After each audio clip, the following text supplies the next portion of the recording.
මතක තියාගන්න බුදුදහම කොයි වෙලාවෙවත් කියන්නේ නැහැ සතුට මරලා දාන්න කියලා. මේ සතුට යහපත් විදිහට ගැලපෙන තැනකින් හොයන්න. මේක වෙනුවෙන් උත්සාහවන්ත වෙන්න. එතනදී අර නිර්ාමිෂ ප්‍රීතිය, නිර්ාමිෂ සතුටක්, දීර්ඝ කාලින සතුටක් අපිට පුළුවන්නේ తాවකාලික සතුටකට යන්නේ නැතුව ඒකට දීර්ඝ කාලින සතුටක් ආදේශ කරන්න. දැන් උදාහරණයක් විදිහට මේ අරක්කු බෝතලයක් අරගෙන ඕක පාවිච්චි කරත් අද රෑ ඕක පාවිච්චි කරොත් හෙට උදේ වෙනකොට නැහැනේ. ඒක ඉවරයි. ඒ සතුට ඉවර වෙලා යනවා. ඒ අර తాවකාලික සතුට. සමහරවිට උදේ වෙනකොට ඇඟපතේ අමාරුවක් තිබ්බොත් මිසක අර විනෝදෙන්නේ නැහැ. අපිට පුළුවන් දීර්ඝ කාලින සතුටක් ලැබෙන ඒවා කරන්න. දැන් හිතන්න ඔය යන සල්ලි වලින්ම මේ වැඩසටහන බලනකොට මම ආරාධනා කරනවා එක අරක්කු බෝතලයක් ගන්න සල්ලි වලින් ගන්න මොනවා හරි කැම ටිකක් අරගෙන තිරසන් සතෙක්ට දෙන්න. ඒ ලැබෙන සතුට මං හිතන්නේ දැන් අද අරක්කු බෝතලේ ගන්න යන ගමන් ඒ සල්ලි ටිකෙන් ගන්න මොනවා හරි කැම ටිකක් අරගෙන දෙනවා තිරසන් සතෙක්ට. දීලා ගිහිල්ලා සතුට වෙන්න හෙට උදේ ඉවර වෙන්නේ නැහැ නේක.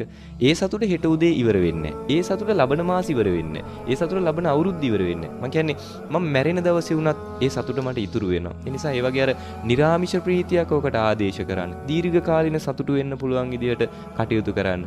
Tamanටවත් නොදැනි සමහර විට අර ඇබ්බැහි වීම වලින් ගැලවෙන්න බැරි කමක් නැහැ නේ.